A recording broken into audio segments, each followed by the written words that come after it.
بسم اللہ الرحمن الرحیم۔ جھوٹ ام الخبائث یعنی برائیوں کی جڑ ہے، کیونکہ اس سے معاشرے میں بے شمار برائیاں جنم لیتی ہیں۔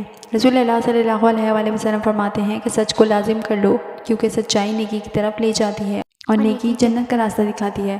آدمی برابر سچ بولتا رہتا ہے اور سچ بولنے کی کوشش کرتا رہتا ہے، یہاں تک کہ وہ اللہ کے نزدیک صدیق لکھ دیا جاتا ہے۔ جھوٹ سے بچو، کیونکہ جھوٹ فجور کی طرف لے جاتا ہے اور فجور جہنم کا راستہ دکھاتا ہے۔ آدمی جھوٹ بولتا رہتا ہے، جھوٹ بولنے کی کوشش کرتا رہتا ہے، یہاں تک کہ اسے اللہ کے نزدیک کذاب لکھ دیا جاتا ہے۔ ایک فرمان نبی صلی اللہ علیہ وآلہ وسلم ہے کہ جو شخص جھوٹ بولنا چھوڑ دے تو میں اس کے لیے ایک مکان کا ضامن ہوں جو اس کے لیے جنت کے کنارے پر بنایا جائے گا۔ جس نے جھگڑا کرنا چھوڑ دیا اور وہ حق پر ہے، یعنی حق پر ہونے کے باوجود جھگڑا نہیں کرتا، اس کے لیے جنت کے وسط میں مکان بنا دیا جائے گا۔ اور جس نے اپنے اخلاق اچھے کیے اور اس کے لیے جنت کے اعلیٰ درجے میں مکان بنایا جائے گا۔ ارشاد نبی صلی اللہ علیہ وآلہ وسلم ہے کہ جب بندہ جھوٹ بولتا ہے تو اس کی بدبو سے ایک فرشتہ 1 میل دور ہو جاتا ہے۔ مزید فرمایا کہ بڑی خیانت کی بات یہ ہے کہ تو اپنے بھائی سے کوئی بات کہے اور وہ تجھے اس میں سچا جان رہا ہے اور تو اس سے جھوٹ بول رہا ہے۔ آپ صلی اللہ علیہ وآلہ وسلم کا فرمان اعلیٰ ہے کہ مومن کی اتباع میں تمام خصلتیں ہو سکتی ہیں مگر خیانت اور جھوٹ نہیں، یعنی دونوں چیزیں ایمان کے خلاف ہیں، مومن کو ان سے دور رہنا ضروری ہے۔ ایک دفعہ رسول اللہ صلی اللہ علیہ وآلہ وسلم سے پوچھا گیا کہ مومن بزدل ہو سکتا ہے؟ فرمایا ہاں۔ پھر عرض کیا گیا کیا مومن بخیل ہو سکتا ہے؟ فرمایا ہاں۔ پھر پوچھا گیا کیا مومن کذاب ہو سکتا ہے؟ فرمایا نہیں، لیکن اس کے باوجود 3 جگہیں ایسی ہیں جہاں پر جھوٹ بولنا جائز ہے۔ آدمی اپنی بیوی سے بات کرے تاکہ اس کو راضی کر لے، اپنی بیوی کو خوش کر سکے۔ میاں بیوی میں سے ایک کے لیے یہ جائز ہے کہ وہ ایک دوسرے کو خوش کرنے کے لیے ایسی بات کہہ دیں، مثلاً دونوں میں سے کوئی دوسرے سے یہ کہہ دے کہ تم میں سے بے انتہا محبت کرتا ہوں، تو یہ جائز ہے، خواہ اس کے دل میں محبت نہ بھی ہو۔ جنگ میں جھوٹ بولنا تاکہ دشمن کو پسپا کیا جا سکے اور اسلامی لشکر کو کسی بڑے نقصان سے بچایا جا سکے۔ جنگ کے دوران اپنے مقابل کو دھوکہ دینا جائز ہے۔ اسی طرح جب ظالم ظلم کرنا چاہتا ہے، اس ظلم سے بچنے کے لیے بھی جھوٹ بولنا جائز ہے۔ لوگوں کے درمیان صلح کرانے کے لیے جھوٹ بولنا جائز ہی نہیں بلکہ ضروری ہے، تاکہ 2 مسلمان بھائیوں کے دل میں نفرت کو محبت میں بدلا جا سکے۔ 2 لوگوں کے درمیان صلح کرانے کے لیے جھوٹ بولنا کہ اس کے سامنے یہ کہہ دے کہ وہ تمہیں اچھا جانتا ہے، تمہاری تعریف کرتا تھا یا اس نے تمہیں سلام کہلا بھیجا ہے، اور دوسرے کے پاس بھی اس قسم کی باتیں کریں تاکہ دونوں میں عداوت ختم ہو جائے اور صلح ہو جائے۔ رسول اللہ صلی اللہ علیہ وآلہ وسلم نے ایک بڑھیا سے فرمایا کہ بری عورتیں جنت میں نہیں جائیں گی۔ پھر اس کے پریشان ہونے پر وضاحت فرمائی کہ میری مراد یہ ہے کہ جنت میں سب جوان ہو کر جائیں گے، بڑھاپے کی حالت میں کوئی بھی جنت میں نہیں جائے گا۔ اس طرح ایک موقع پر جب ایک سائل نے اونٹنی مانگی تو آپ نے فرمایا ہم آپ کو اونٹنی کا بچہ دیں گے۔ اس نے پریشان ہو کر پوچھا کہ حضور اونٹنی کا بچہ میرے کس کام آئے گا؟ مجھے تو بڑا اونٹ چاہیے۔ تو آپ نے وضاحت فرمائی کہ ہر اونٹ کسی اونٹنی کا بچہ ہی ہوتا ہے، چاہے وہ کتنا ہی بڑا ہو جائے۔ حضرت عبداللہ بن عامر رضی اللہ تعالیٰ عنہ سے روایت ہے کہ رسول اللہ صلی اللہ علیہ وآلہ وسلم ہمارے گھر میں تشریف فرما رہے تھے کہ میری والدہ نے مجھے بلایا کہ میرے پاس آؤ تمہیں کچھ دوں۔ آپ نے فرمایا کیا کوئی چیز دینے کا ارادہ ہے؟ انہوں نے کہا کھجوریں دوں گی۔ تو آپ صلی اللہ علیہ وآلہ وسلم نے فرمایا اگر تو کچھ نہ دیتی تو یہ تیرے ذمے جھوٹ لکھا جاتا۔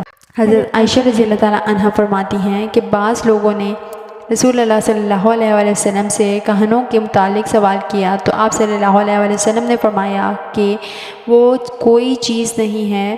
لوگوں نے عرض کیا یا رسول اللہ صلی اللہ علیہ وآلہ وسلم بعض اوقات وہ ایسی بات بتاتے ہیں جو درست ثابت ہوتی ہے، تو آپ صلی اللہ علیہ وآلہ وسلم نے فرمایا کہ وہ درست بات جنات کی طرف سے ہوتی ہے جسے وہ کاہن کے کان میں ڈال دیتے ہیں، جیسے ایک مرغ دوسرے مرغ کے کان میں آواز پہنچا دیتا ہے اور پھر کاہن اس میں 100 سے زیادہ جھوٹ ملا لیا کرتا ہے۔ ایک یتیم بچہ علم سے فارغ ہو کر مزید علم حاصل کرنے بغداد جانا چاہتا ہے، ماں سے اجازت طلب کرتا ہے، ماں اسے بخوبی اجازت دیتی ہے، اس کی قمیص کے اندر 40 دینار سی دیتی ہے اور بچے کو سچ بولنے کی تلقین کرتی ہے۔ یہ بچہ قافلے کے ساتھ روانہ ہوتا ہے۔ قافلے کو ہمدان کے قریب ڈاکو گھیر لیتے ہیں۔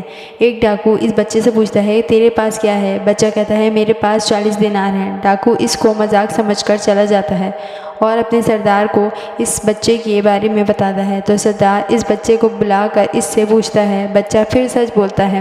اس کی قمیض جب چاک کرنے پر 40 دینار برآمد ہوتے ہیں تو سردار کہتا ہے اگر تو ہمیں یہ نہ بتاتا تو ہم اس مال کو پا نہ سکتے، تو نے ایسا کیوں کیا؟